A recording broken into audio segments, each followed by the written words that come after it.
Hi everyone, I'm your host, Ricky Shockley, owner of MedSpa Magic Marketing, and welcome to the MedSpa Success Strategies podcast, where MedSpa and aesthetics practice owners come to discover strategies and tactics that help them better market and manage their practices so they can grow, improve profitability, and have greater impact for their teams and their patients.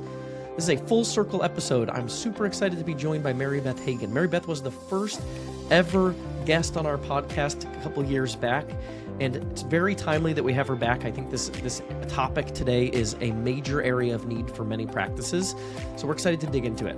But Mary Beth founded Titan Aesthetic to support great injectors in great practices, providing great patient outcomes. Working in aesthetics since 2005, Mary Beth developed a strong knowledge base within the specialty while working at both Medicis, now Galderma, and Allergan. As the Botox Cosmetic Product Manager, she supported the launch of the Crow's Feet Line's indication and created marketing programs like Botox for Friends, BFF. She also worked closely with the FDA to protect the supply chain from importers and to protect providers that do business with strong ethics. As the National Account Directory, she worked with corporately directed organizations in aesthetics and understands the clinical and business side of aesthetic injectables. Top injectors combine art and medicine to provide the best patient outcomes. So Mary Beth developed the Titan Aesthetic Screening Protocol to identify potential injectors with innate aesthetic aptitudes and strong communication skills.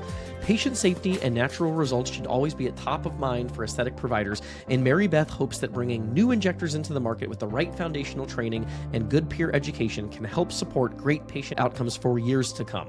I think this topic that we're going to be covering today is a massive area of emphasis for so many practices.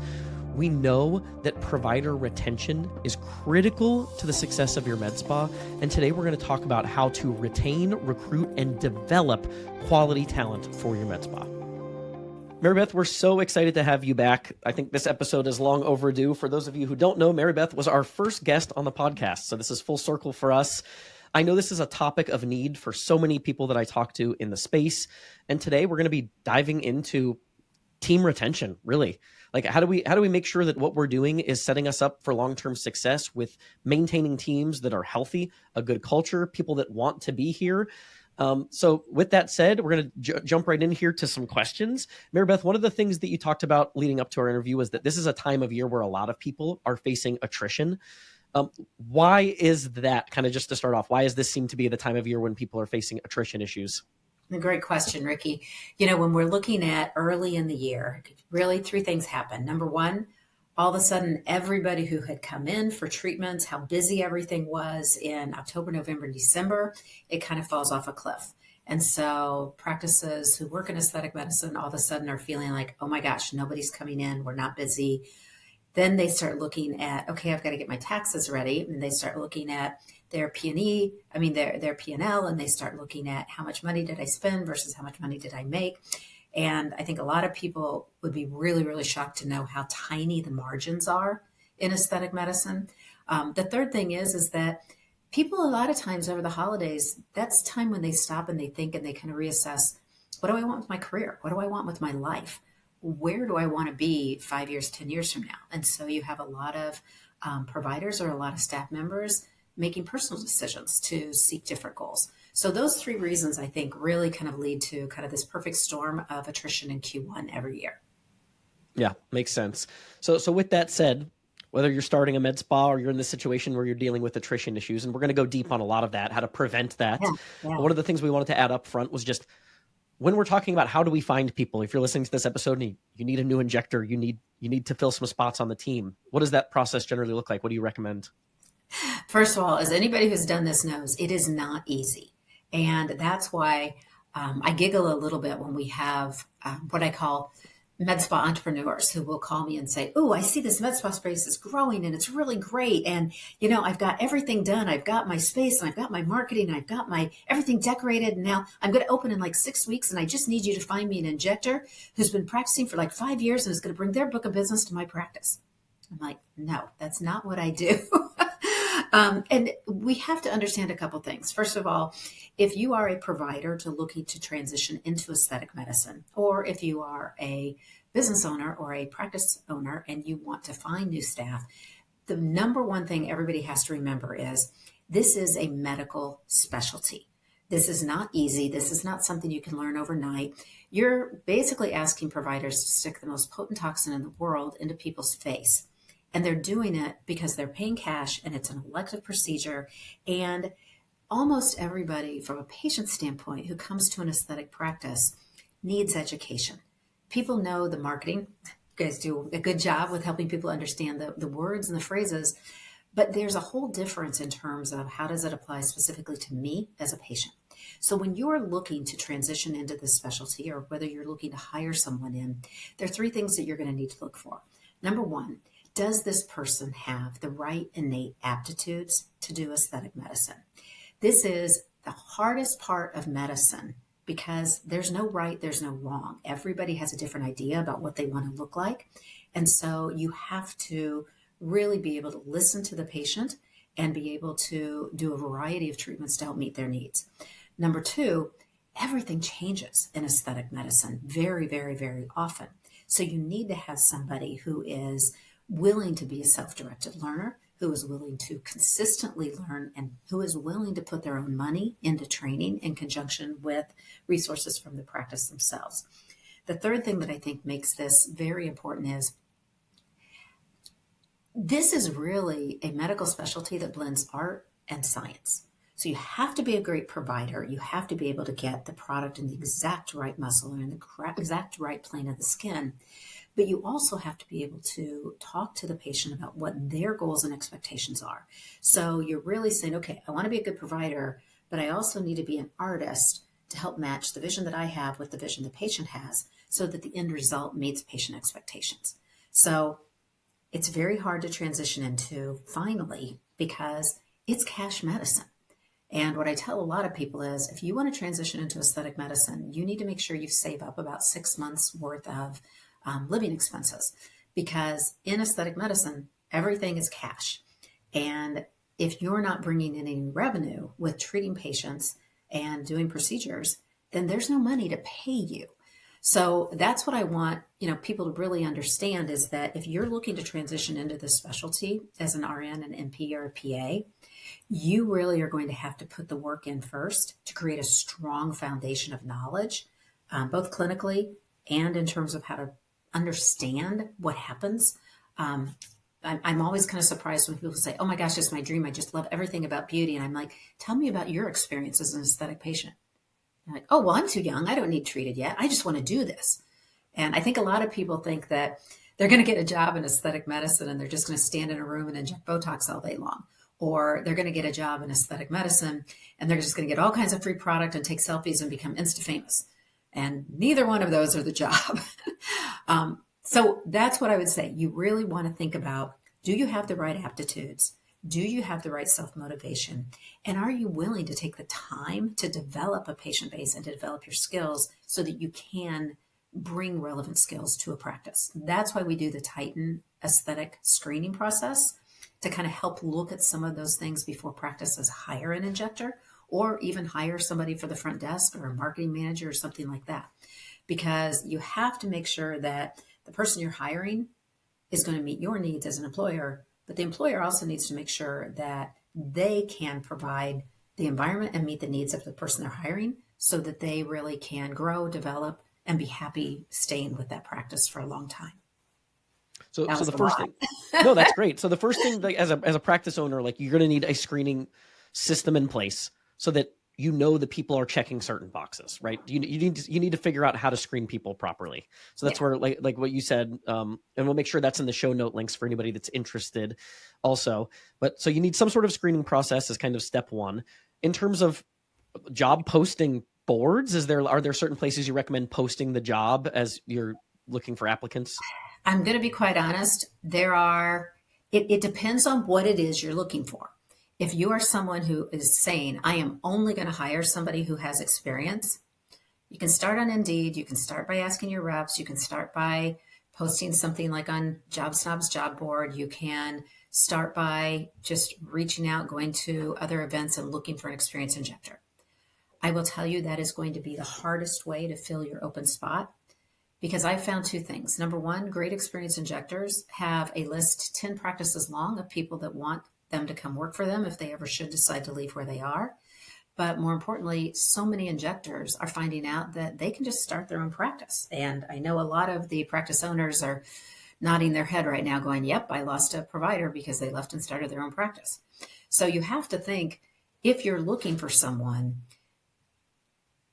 be willing to think about finding that person who is the right cultural fit for your practice and for your team, someone who has those right aptitudes and characteristics that would make them a good provider, and someone who has the self-initiative and drive to train and to come in as a new hire. And my experience in the last 8 years having Titan Aesthetic is that if you're looking to bring in a new provider, you are going to have significantly better retention if you hire and train the right person for your culture and your practice, rather than trying to hire someone to come into your practice. Because if you hire that experienced person, unless they're moving across the country and they're, kind of just changing their life and looking for a new place to practice, a lot of times they're bringing their brand to your practice and they want to build their brand in your practice. And then, you know what? If they're willing to leave somebody else to come work for you, there's always the chance they're willing to leave you to go work for someone else. So I do a lot of work trying to create win-win scenarios so that the providers who work for a practice know I'm getting an opportunity to go work here at a practice that's willing to hire a developing injector. But because they're giving me that chance, I'm giving you my guarantee or my word that I'm going to stay here for at least 2 to 5 years. Now, I want people to stay for longer than that. And that's a lot of what we do with our performance planning and our development coaching, because too many people don't check in with their injectors and they don't have those conversations. And that communication strength, that's what helps retain patients and retain providers within a practice for the long term. Yeah, that's so critical. We always talk about, you and I talked about in our preliminary conversation before this, so many people are thinking that these other things like marketing or advertising are going to solve their problems. And this is, I think this might be the biggest problem that practice owners face. And if you can't get this thing right, nothing else you do really matters. Yeah. Like, because this lends itself to patient retention, to good reviews, like all the things you need to build a successful med spa, like they're really dependent on your people. So you mentioned it's really hard to hire somebody that already has a book of business that's established, and that's maybe a misnomer. People think that they're just going to go hire the person that's been doing this for 5 years. I guess 2 questions on that. You said your preferred method would be to build the person, right? Get somebody that's kind of on the ground floor. How do you get that person serving patients so that you're able to monetize their services early if they don't have the experience and you have to build them from zero? Yeah. Well, and that's such a good question, Ricky, because you think about it. If you hire somebody for your marketing agency, you've got somebody that's been a hotshot someplace else, and then you bring them in. Well, I know how to do this. This is what I did before. Here's what I'm going to do. And there always is kind of that. It's wonderful to have the experienced person, but if they don't blend in with your culture, then it sometimes can be a tough integration. But if you hire somebody and say, here's what we want you to do, here's the development plan we have for you. We're going to start out here and you're going to start copywriting. Then we're going to have you work here and we're going to have you be, a junior associate to be able to work with this client.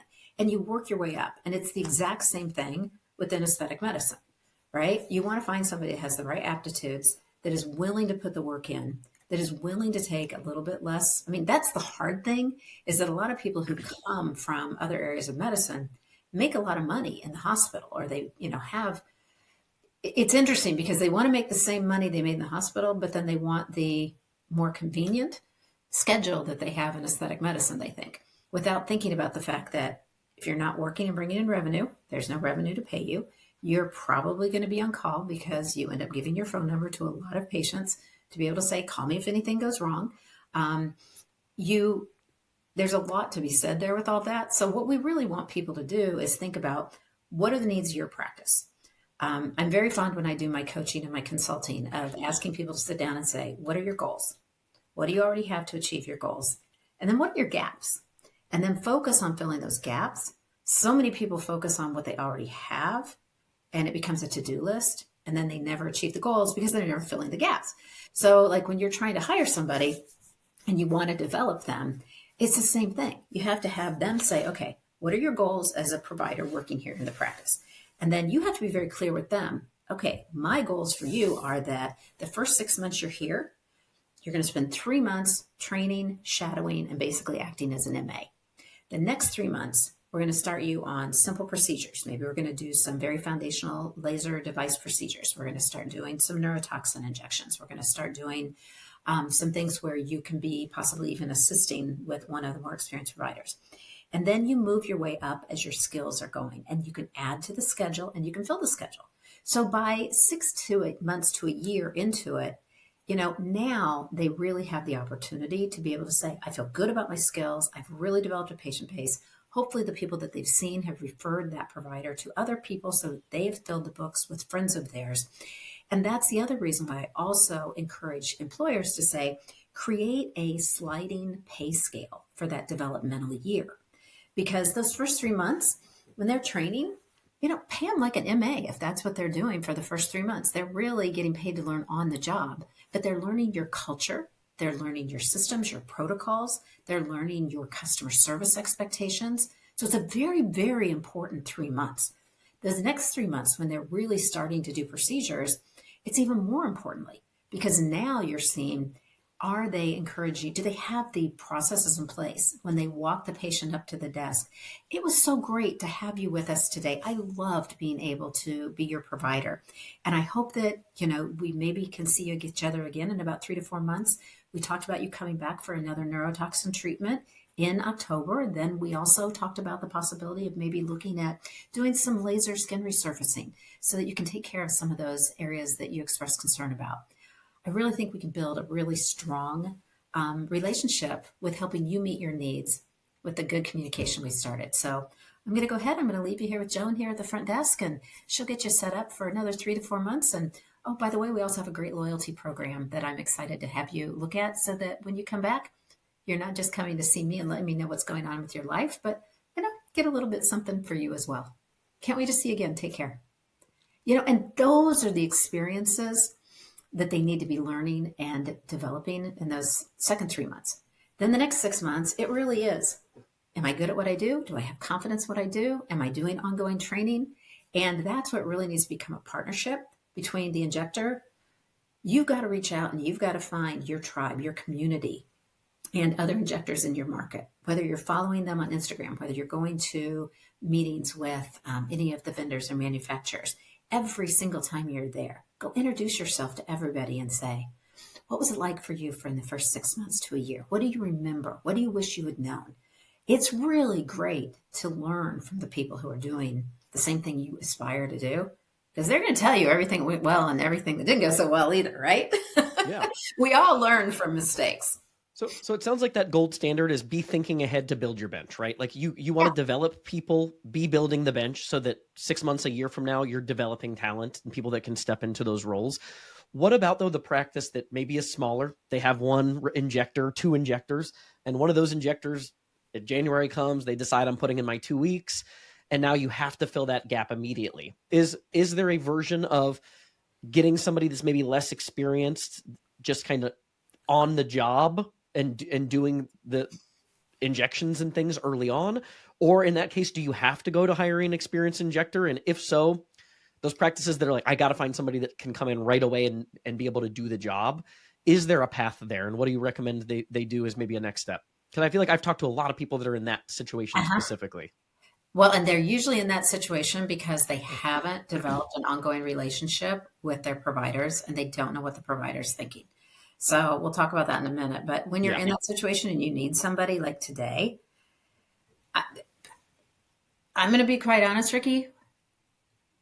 You have a better chance of finding someone who has the right aptitudes and the right cultural fit and training them than you have of finding an experienced injector right away. Good to know. Yeah. And so you need to find someone that's got... Yeah, you have to always be recruiting. You can't ever say, I have a great injector, I don't need anybody else. You can't. Yeah. Hey there, wanted to briefly interrupt the episode to make a quick ask. If you're a podcast listener, it would mean the world to us if you leave a review for the podcast, whether that's on iTunes or Spotify. It's something I hadn't really remembered or thought of asking for, but it does help us show up more frequently so that we can reach more people with the information that we're providing. So it would mean the world to us if you'd leave a review on iTunes or Spotify, if you're listening on audio. If you're watching on YouTube, make sure to hit the subscribe button so you're in the loop for future videos and you don't miss any of the content that we're putting out. So this kind of goes to like being growth minded, I think, is probably important if that's the case, because as you're growing, you have more margin and you can get a step ahead with recruitment and talent. If you're kind of in survival mode and you're always super small, there's a lot of risk there. Like if you're a practice with one injector and the injector's not the owner, right? The owner's somebody else who's not the injector. There's a lot of risk there. And it's basically what you're saying is it's really hard to fill that gap fast. Mm-hmm. Well, and that's why, honestly, when I am talking to clients who say, I want to come, I've been successful in other businesses and now I really want to open a med spa. I'm like, the best advice I can give you is go back to school and learn to be a provider and then open a practice, because your chances of success at this point in the market of being a non-provider owner are maybe 10% or less. And everybody thinks, oh, I'm going to go open this chain of med spas and I'm going to find all these providers and I'm going to sell my business and I'm going to make millions. No, you're not, because it just doesn't work that way. So I always encourage people to really think about if this is the right specialty, the right business model for you if you're not a medical provider. It's very interesting that in America, we have a lot of corporate practice of medicine laws, and I'm not an attorney and don't play one on TV. So please just take this as a observation and not as advice or guidance or anything. But we have a lot of places where we have MSOs or we have different corporations that are or business people who are trying to come in and think that it's very easy. And most everybody who's been in this specialty for a while will tell you it is not easy if you're not a medical provider. So that's why I would really think hard if you're not a medical provider and you want to open a med spa. I think that's a phenomenal disclaimer for people listening to this podcast. And I will back that from every conversation I've had with practice owners who are not, the practice owners that we see that are most successful, they're providers. Mm-hmm. Absolutely. And they're providing services and they're building with that foundation. Yeah. And it is much harder to do it another way. There's a lot of risk because ultimately I always say people are not loyal to the shell that is the business in most cases. No. They're really loyal to the provider. And if you're not a provider at all and you're just coming in as a business person, you're going to have to either, like you said, develop that talent and be really strategic about it. Or you're going to have to get really creative, it sounds like, to get somebody that already knows what they're doing and is willing to make the switch. And I'm assuming a lot of that creativity comes on the financial side. So like, if you are in the situation, I know I can't keep coming back to this question, but I'm just looking for that solution for the owner that maybe is in this. Let's say you're the MD. Let's say you're the MD maybe, and you've got an injector, and that ended up being a lot of your business. The injector leaves, and that's where a lot of your business is, and you do need someone to fill that gap. We talked about getting ahead of it so this doesn't happen again, ideally. Are there creative ways to incentivize a provider to switch gears, like profit sharing, ownership? Like, it sounds like you're going to have to really stretch to get that person. So you're going to have to give up a lot more than just putting the person on payroll. Yeah. So I don't know if that's a good segue into the next part of the conversation, but going into comp structures for new team members or just injectors in general, since they are such a pivotal part of the business, what are you usually looking at in terms of compensation structures? I think we talked about that a couple of years ago, but I would love to revisit that conversation just in terms of some guidance. It's one, I never meant to become an expert in compensation. But the first year that I opened Titan back in 2017, I think 50% of the questions we got were, how much should I be making as an injector, or how much should I be paying my injector? And it was funny because it made me realize that really is kind of a huge gap of knowledge. And so we started the Titan compensation survey in 2000. The first one was in 2018 for the 2017 calendar year. And at that point, what we found was the average injector made about $149,000 a year. And what we realized at the end of that survey was we didn't ask them how much revenue they brought in. And so the second year when we ran the survey, we found that the average injector brings in just a little bit over $150,000 a year on about $700,000 worth of patient revenue. And what was interesting is we've gone through and we're getting ready now to do the seventh one. That's what I have to do when I get off the call with you is finalize the survey for this year. We've added a lot of questions. We've added a lot of market dynamics. And what we know now as of last year in the 2023 calendar year, the average injector made just under $200,000 a year, about $199,000 on about $1.2 million in patient revenue. And so when you start looking at compensation, I think a lot of people think, ooh, this is a really lucrative field as an injector. But you have to remember that those injectors who make $200,000 a year or so, they are working between 39 and 45 hours a week. They are seeing, more than 47 patients a week. They are doing not only injectables, but they're also doing ancillary services for additional revenue. They are incredibly tenured in the field. They've been doing it for, on average, 7 to 12 years.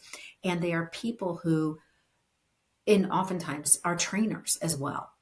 So what we've got to realize is this is a real developing market. And so when you're looking at compensation, sorry, I'm going to give you a lot of this is good. I love the back. I'm like, I want to make sure we share this survey. If this is a public thing, is this something you publish publicly, or is it? We don't. What we do is we basically send out the link to as many people as we can get. And we ask every RN, NP, or PA in the United States who does aesthetics more than 50% of the time to be able to complete the survey. And then everybody who completes the survey, we provide a complimentary copy of the survey report and the insights guide. I partner with Gordian Solutions Group to do this survey. They are also the same marketing agency or market research agency that does AmSpa's State of the Industry report. And what we do, I never see any of the results. I have no idea who takes the survey. They always email me and go, hey, Mary Beth. I'm like, I don't know. I don't have it. So I have to send it to Gordian Solutions Group. I don't see any of the individual responses. I just see everything in aggregate, just like they see when we publish the report. But what we do is we really try to also write an insights guide that puts everything in perspective. And the sentence that I think I write about 15 times is, this is not what you should be making. This is aggregate of what people are making around the country. Please look at individual, situations for years. So we do look at people who have 5 years of experience or less. We even break down some of the information by people that have been in it 1 to 2 years. So, if you're making $75,000 in that first year or two, you're probably doing pretty well. That's pretty average. So I always say, I know we don't have a picture here, but if you think about an X, on a graph, and the bottom of the graph is how many years have you been doing it, and then the y-axis, or I always forget which one's which, but the up part then is how much revenue do you bring. And you're always going to see that when you start out, you're going to not bring in a lot of revenue because you haven't been doing it very long. And what we find is that X kind of, as you continue to go up, you're going to find that you bring in more money when you've been doing it longer and you're seeing more patients. But the other thing is that you really are much more valuable to an employer when you've been there longer and you bring in more revenue and you see more patients and you have more of established practice. So we have to realize that in the beginning, when an injector first starts working for a practice, the practice is more important than you are. And I don't mean that personally. It's just that they're giving you a place to practice. They're probably giving you a medical director to work under if you need one. They are probably helping you with buying product and helping you decide which products you're going to use. They're probably providing you with some additional training. They're probably providing with some marketing. They're definitely providing you with a sharps container and a bed and gauze and things like that. So what you've got to realize is those things cost a lot. And if you're not bringing in revenue to help offset the cost of those things, the employer is just either not breaking even or not making very much money off of you those first couple of years. So you want to be appreciative, but the employer also wants to be investing in that developing injector at the same time. Because then when you get to the point where the practice is not as important because you've been there for a while, you've developed a patient base, you as the injector at this point, that's the point where a profit sharing or an equity stake in the business can be a really good motivating factor for helping somebody come into a practice. And I always joke with these because a lot of people get physicians especially, they wouldn't even blink twice at having a $2 million surgical partner. But if they have a nurse that's bringing in $2 million of revenue, they still just think about it as just an employee. And I really encourage, especially physician owners, if you have an amazing aesthetic provider, an RN, an NP, or a PA that's been with you for a while and is such a part of that total continuum of care, exactly like you said, Ricky, give them profit sharing, give them an equity stake in the business. I have seen more than one deal fall apart because somebody who owned a business was going to sell their practice and they included the injector revenue as part of the EBITDA. And then when it came right down to it, the injector quit and the deal falls apart. So you really want to look at where does your revenue come from in a practice and reward that person accordingly. That's kind of how I look at that. Do you have any general guidance on, like, let's just say profit sharing? Like, is there, like, I think a lot of people that hear that term, I know, there's a lot of people in this business that maybe don't have a business background, right? There's a lot of people that have the medical background and they're trying to figure out the business part. So when you say profit sharing, I know there's people listening that are going to have no idea what that even means. Like, so, and there's so many different ways to describe it too. Yeah. And if you had to give like a really simple explanation of maybe like a ballpark range of what does a realistic profit sharing plan maybe look like? Okay.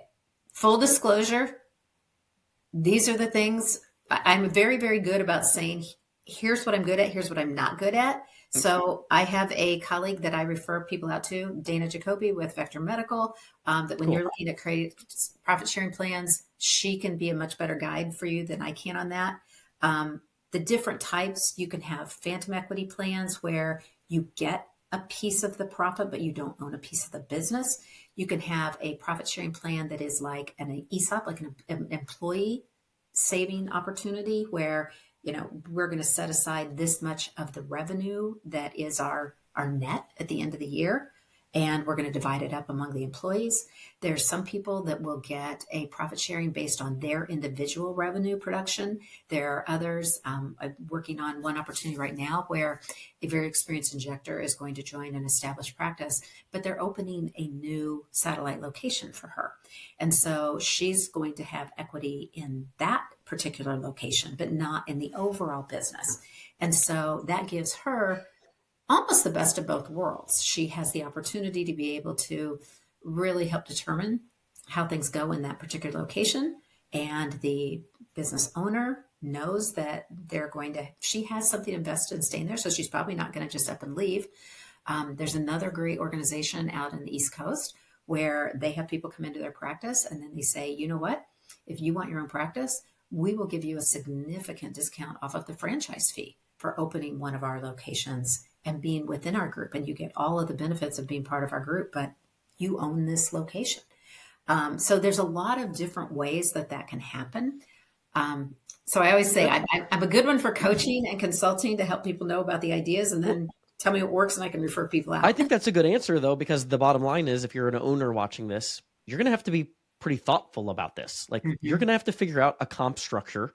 And I think this is probably true for whether you're trying to get an injector with some experience or you're bringing someone new in that you want to make sure after they're building up a patient database that they're staying. Like you need to make the financial incentives and the risk incentives align so that it doesn't make sense for that person ideally to leave and start their own thing.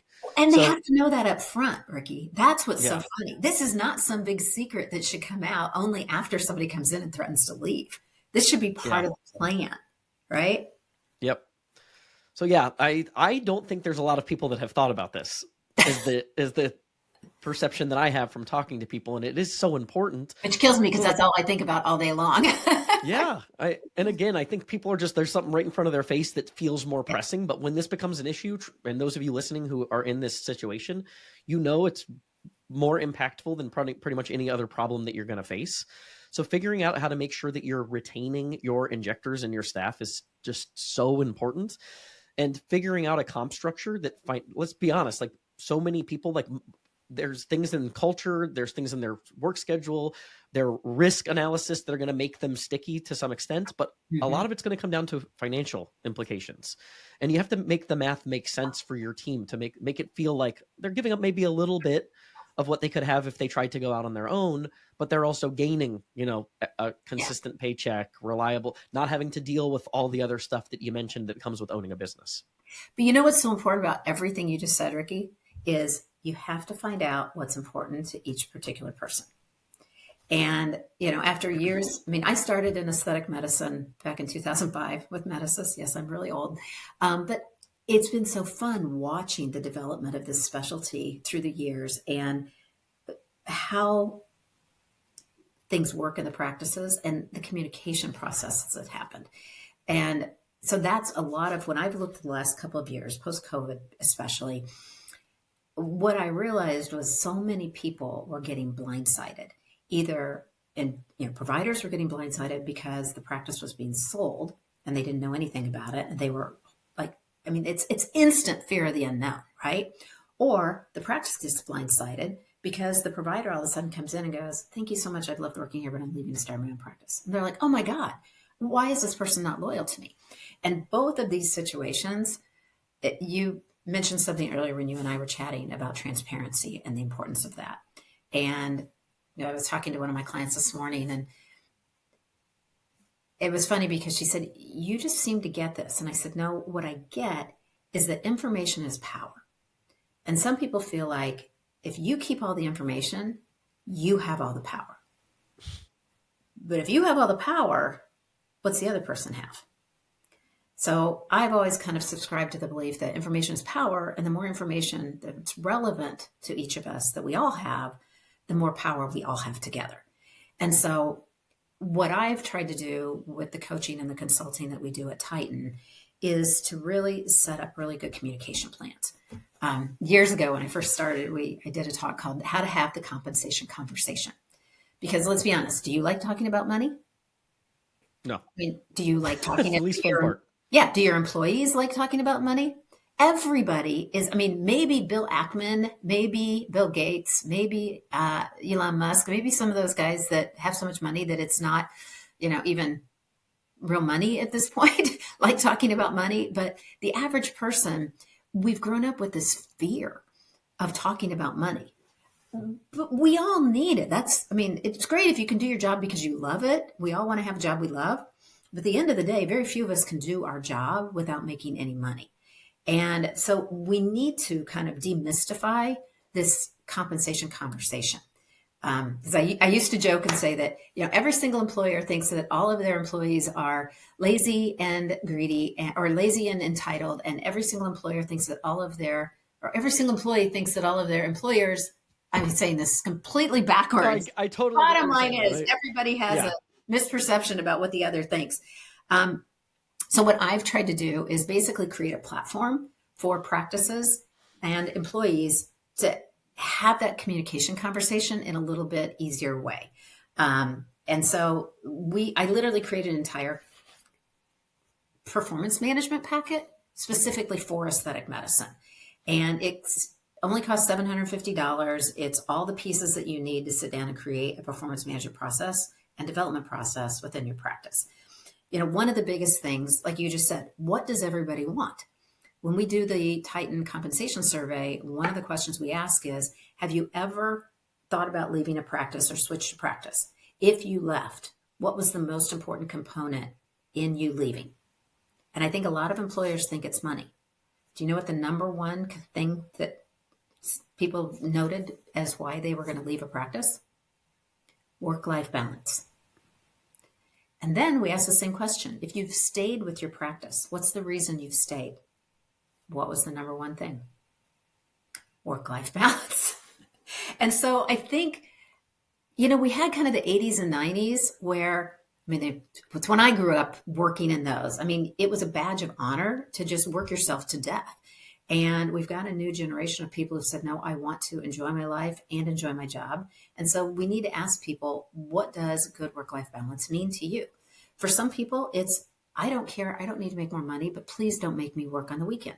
For some people, it's, I love my job. I don't need any more money, but can I please have, you know, I'll work Saturdays, but can I please have, you know, Sunday, Monday as my weekend, or can I work 4 days instead of 5 days?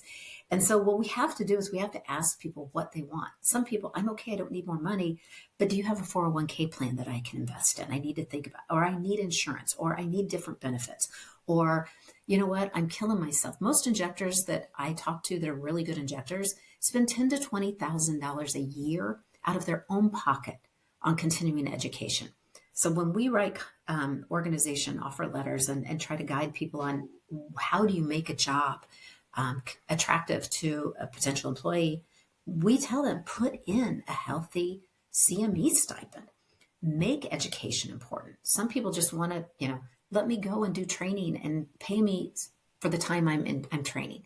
So I talked to one physician several years ago, and I'm like, why haven't you sat down with these two injectors? Because they both left to go start their own practice. Why did they do it? He goes, I don't know. I go, why weren't they happy here? I don't know. I'm like, when's the last time you sat down and talked with them? Well, I say hi to them in the morning. I'm like, you don't do like yearly performance management or any sort of development? He's like, well, no, I don't want to meet with them and talk about things because I'm afraid they're going to ask for more money. So did they ask for more money? No, they just left. So that's the choice you're facing. This episode is brought to you by MedSpa Magic Marketing, my agency. We help med spas and aesthetics practices grow with more effective marketing strategies. And I know that's a vague phrase, right? That's a vague claim. So I have an offer for you. I offer this to any new prospects. If you're interested in exploring another marketing option, a new agency, or just getting into Facebook, Instagram, Google ads for the first time, I'd love to show you why we're different, what we're doing for clients. And we can do that via a 1.5 hour planning session where I'll outline a specific marketing plan and I'll give you all of the blueprints that we would implement if we were to do business together. Now you can take that, use that on your own, hire someone else to help you execute it, or work with us. We really don't hold anything back on that strategy call. And I think you'll have a lot of confidence in how you manage your marketing investment moving forward, understanding some of the nuances that can help you implement more effective marketing strategies for your business. So if you want to do that, you can go to medspamagicmarketing.com. So basically, like to kind of boil that part down, it's like you need communication with your team, and you need to make sure you have an alignment in a growth and a vision that makes both parties happy, right? What does this business need to look like for my provider so that they're excited to be here long term? What do I need to do to make that happen? And what is a bargain that I think is fair? And you need to come to some sort of agreement, and that might be different for different people. Exactly. And it's even, so I tell every business owner, every med spa or aesthetic practice manager and owner, number one thing you have to do is you have to know what your goals are for the year. Number two, you have to communicate that to your employees. If you're not communicating what your goals are, it could be, we bought this new machine and so we need to use it at least this many times per week to be able to make our lease payment on it. It could be, we've got this new space, so you guys, we need one more provider to make the space manageable from a rent standpoint. I would love it if you guys would help me look to find somebody else to come join us in our amazing culture that we have here. Involve them in what your needs are. And then have them say, okay, this is what I need you to do to meet the needs of the practice so we can stay strong, we can continue to grow, we can be, a productive, beneficial practice here. What do you need for your career? And what can I do to help support you so that you're happy working here and your developmental needs are met? So we have a how I want to be managed form. So we ask them, what motivates you? What are you looking for? How do you like to be spoken with? Are you someone that likes public praise? Or are you someone that wants quiet praise? I screwed that one up one time. Because I thought, why doesn't everybody? I think we talked about that on the first episode. Now that I remember. Oh my God, that was like, talk about a learning moment for me. Yeah. And so that's something you have to understand. How do they want to be managed? And that because somebody could literally leave because you're too nice to them or you're too public with praising them. And it's like, what? But then you also want to find out, where do they see themselves in their career? Where are they now? How are they spending their time? Where do they want to be? And how do they want to be spending their time? And then what is going to have to happen to help them get there? And so then we have goal planning charts. And it literally is, you're here, you want to be here. You write in here and let's work together to figure out what are the steps you're going to take to get there. So if somebody comes in and says, I love working here, but I need to make more money. Can you raise my hourly, or can you raise my commission or my bonus? And what you say is, you know what? Here's what you're bringing in right now to make what you made this year. If you can bring in X amount more, then that will give the total budget that we have for employee compensation or for your employee compensation this much more. And then you can set a goal of saying, you're here. If you get here, this is what's going to happen from a compensation standpoint. All of a sudden then the injector or the provider has control over whether or not they're going to get a raise. And it's not a matter of, are you a nice employer or are you a mean employer? You put the dollars and cents into a spreadsheet to say, if you do this, I can give you this because it makes financial sense. Because the last thing you want to do is have a provider that like demands so much money and then the practice goes out of business because they can't make ends meet, because this is really, really, really expensive to run a med spa or an aesthetic practice of any kind. Yeah, I love that. So mistake, it sounds like, to avoid here is, this is maybe an uncomfortable conversation, so I'm going to avoid it, because inevitably what that's going to lead to is, first of all, you're going to have the attrition issue. So maybe the North Star of this entire thing is like, you have to communicate with your team and you have to have a system for doing that. Yeah. I had a follow-up question. I'm just going back to my sheet here. Oh, I'm sorry. Things I wanted to ask on that front. No, they were tied to that. So is there a cadence for how often you should be doing those check-ins? You mentioned once a year. Is there like a quarterly, monthly? How often should you be having those conversations with your team? That's question one. And then I have one other follow-up that ties back into what you're That's talking about. That's an easy one, because with the Titan Performance Management kit that you get, it actually has a calendar that comes with it. And it's color-coded for, here's what the employer should be doing every month of the 12 months of the year. And here's what the employee should be doing. And literally, you've got a whole calendar of, in January or February, you should be sitting down and you should be setting goals for the year. The provider should know, what do they want to do from a developmental standpoint. The business owner should know, what are their goals for the practice. Then you sit down and you create, okay, what are we going to do throughout this year to achieve those goals? Then you sit down and you go, okay, are all the job descriptions written out appropriately? Is the job description, is the job you were hired for still the job you're doing? You want to have their step goals, that these step charts that we have, where they're always going in and checking, how am I coming toward achieving my goal? Then you want to make sure you have mid-year performance reviews. And I know it sounds so corporate when I talk about this, but it's just common sense. It's not really anything that's weird, and it doesn't have to be some weird formalized process. It's just, hey, bring me your goals. Let's sit down and talk about it. What do you need from me? What do I need from you? Where are we going on this? Are we trending to the right place? Are we both on track to achieve the goals that we want to hit by the end of the year? And if not, figure out what you need. And if so, let's celebrate. That's fantastic. How do we keep it up? And then you want to get toward the end of the year. There's wonderful opportunity for all your employees to do a self-assessment. I always laugh about self-assessments, because I found through the years that your absolute best employees will rank themselves lower, because, say the pie is the size of a dinner plate, and they are doing the size of a, serving of a teacup. Baked potato. Yeah, whatever. They see how much more there is to be done. So they see themselves as not being exceeding expectations or not being super great, because they know how much more there is.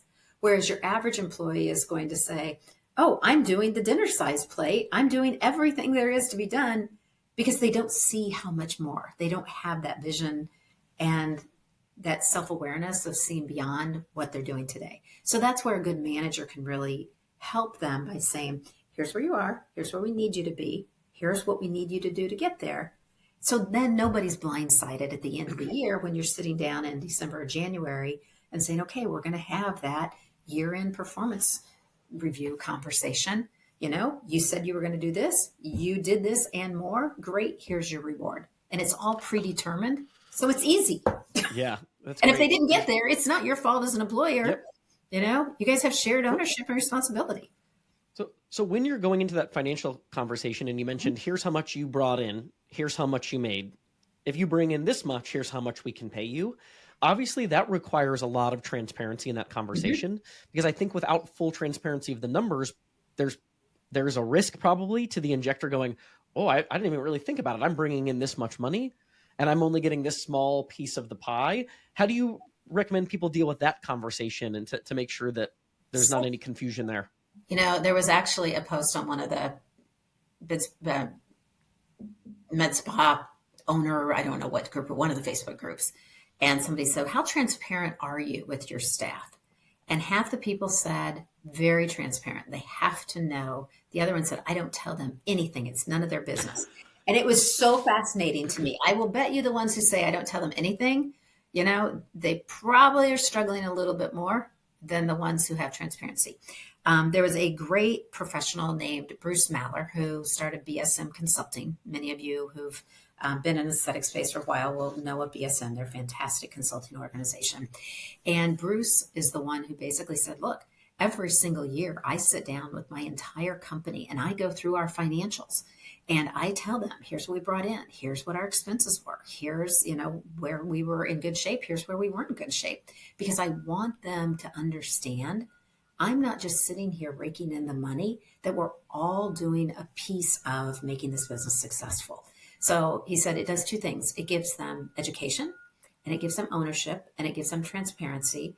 And so then they come back and they are much more willing to work toward what we need to do to be successful because they understand. Now, I'm not saying you have to tell everybody exactly how many dollars go into every pool, but it's absolutely easy to say, okay, in 2024, here's the whole pie of money that came in. And you think about it, where's money come into the practice? It comes into the practice through products sold and services provided.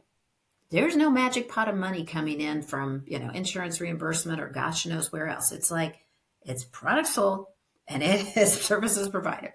And then you think about what has to get paid for out of that pot. And that's where you start breaking up your pie and say, okay, this much went to employee compensation. This much went to rent or lease. This much went to sharps container removal. This much went to buying new equipment. This much went to cost of goods. You start looking at how much a neurotoxin costs or how much a filler costs or how much a consumable for a laser or an energy device costs. And I think a lot of people don't realize how much goes out the door in cost of goods. How much does a piece of gauze cost? How much does syringes cost? So there's a lot of expenses that I think a lot of people don't think about. Insurance, and there's business insurance, there's malpractice insurance, there is how much, if you're getting paid vacation, it's a double hit on the business owner because you're not there providing revenue and they're paying you. So it's a double hit anytime you get paid vacation, and you appreciate it, but I want you to understand it also. If they're getting 401k, do you know how much the average business pays in taxes? You just ask anybody who is a 1099 contractor, the taxes are insane. So I tell most of the people that I work with on a consulting basis who are looking at a compensation plan from an employee's perspective, you've got to realize that if you get healthcare benefits and they pay your taxes and they pay, you basically have to bring in 3 times the amount of patient revenue of what you get paid. So if you make $100,000 a year, you basically have to bring in $300,000 in patient revenue for that employer to even think about breaking even on having you there as an employee. And so when you understand, those ratios and those perspectives, I think it makes it a lot easier for that transparency to help lead to everybody working together.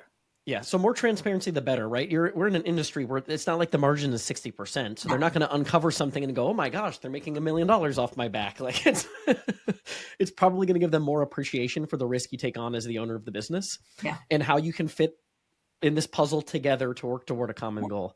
Well, so that's what I say. You're better off being a provider if you want to be in this specialty, because if you're an owner and you can't bring in revenue, you're a cost center, not a profit center. Yeah, exactly. Other than communication and aligning on in terms of a common vision of how you're both going to win in the business, are there any other common components of culture that you see businesses doing right or wrong that lead to attrition and retention issues? Trust, communication. This is going to sound crazy, but even employing, it's amazing how many times when somebody brings on a new provider and they don't involve the existing staff, there's just an automatic distrust in many cases. But a lot of that all starts with the owner. So I think the biggest thing is, I just saw something the other day that says, culture is not an HR function. It starts at the top. And so the culture has to come from the practice owner. And it's not from the office manager. It comes from the practice owner or the physician that owns the practice, or the nurse practitioner that owns the practice, or the PA, whoever owns, they have to set the culture. And then the communication with the culture is just as important. But communication with culture is not just saying it. We've all been in places where they say one thing and they live a completely different one, right?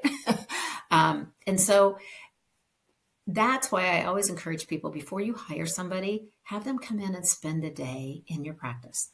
Do the people all get together and talk at lunchtime? Does everybody just go out on their own at lunch? Is it, and some people are fine. Some people are like, you know what? I work so hard. I talk to patients all day. When I have my lunch break, I just want to sit in silence for just a few minutes. That's okay. You want to be in a practice, though, where that culture is okay. You don't want to be in the practice where you're done seeing patients and now everybody gets together and has a party every day at lunch. That's not going to fit. So that's why, assessing the cultural fit before you hire somebody is so important to that employee's long-term happiness. That's the second time that's come up in the last 3 episodes, this idea of kind of having a trial day or even a trial few days. Like you got to be comfortable with each other. You both have to see that this is going to be a fit. Mm-hmm. So Ricky, that's one of those things I hope sticks. It's not I'm an employer, I'm hiring you to do what I need. And then now you are subservient to the employer. It is, you need employees to provide specific tasks or responsibilities or care within a practice. And they need you to provide certain things, in terms of running the business successfully. And if you're not both doing it, if you're not creating that win-win, then everything's going to fail. And this idea that culture comes from the top, I've heard that come up a lot recently, even in huge organizations. That's true. I think Mark Zuckerberg maybe said recently something along these lines of like, you can't really outsource that component. Yeah. And the person at the top has to take the lead on those things. Yeah. And I think so many business owners, especially the non-nurse owners in the space, they just think that like they see it as a financial interaction and they just kind of open the doors and leave things be, and they don't really hone that skill of leadership and developing culture. And especially if you're not the primary provider that starts the business, it's probably even more important to have that dialed in. Otherwise, your chances of success go from 10%, like you mentioned, to 5%. So there is an amazing practice owner who is a non-provider, who is down in Bel Air Bluffs, Florida. You know who you are. And she is the best cultural leader. And she tells them, look, I'm not a provider. I'm a business owner. I'm going to run the business. I'm going to let you know where we are, but I need you guys to tell me, what do you need in order to make this a successful medical practice?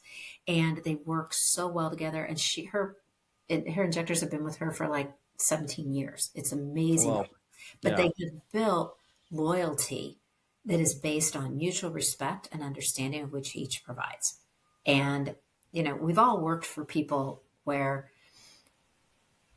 the owner doesn't make themselves available or isn't part of the business. And it's just not as much fun because you want to feel like you're going somewhere together in most cases. So. Yeah. I really think this is one of the most important episodes we've done. I really hope people listen to this from start to finish. Mary Beth, where can people learn more about you if they want to work with you? You mentioned some things here. You've got frameworks and all these things to make this kind of a cheat sheet implementation for getting better with a lot of the things that we talked about today. So where can people learn more about you and take the next step to potentially working with you and your team? Thank you. We're in the process of redoing our website, but you can still find me at titanesthetic.com. My email is mbhagen, Hagen, just like Haagen-Dazs ice cream, at titanesthetic.com. You can find us on Instagram at Titan_aesthetic_MBHagen.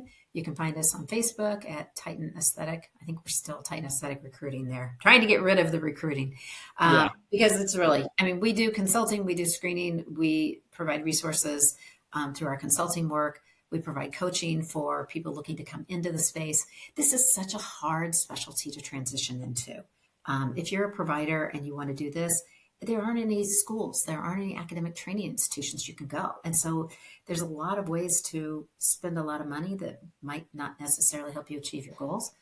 And let's be honest, I'm from the Midwest. I am incredibly cheap. All of my people and friends that work with me tell me, Mary Beth, your prices are all too low, but I just want to help people achieve their goals so that we can keep this a very strong, very safe, very ethical specialty. This is medicine. This is not PR. This is not entertainment. This is not looking at fame or fortune. This is giving patients great outcomes in a safe environment. Yeah, I love it. I'm going to make sure we have all that in the show notes. I really encourage you, if you're listening to this and you found this episode valuable, probably means you're in need of Mary Beth services and her team. So I would really plug into those resources. I do this for our agency. I buy versions of what you're talking about of, hey, I know this is important. I need to figure this out. Let me go to somebody that's already figured it out and let me implement that system, as opposed to trying to figure it out from scratch. Like, this is the cheat sheet many of you need to get this part of your business right. So really encourage you all to check out the show notes. Mary Beth, thank you so much for being on. We look forward to hopefully having you on again sometime soon. My pleasure. Thanks everyone for tuning in. This podcast is a production of Med Spa Magic Marketing. If your med spa or aesthetic practice is in need of digital marketing services, help with advertising on Facebook, Instagram, Google, lead generation, and booking more appointments, please visit medspamagicmarketing.com.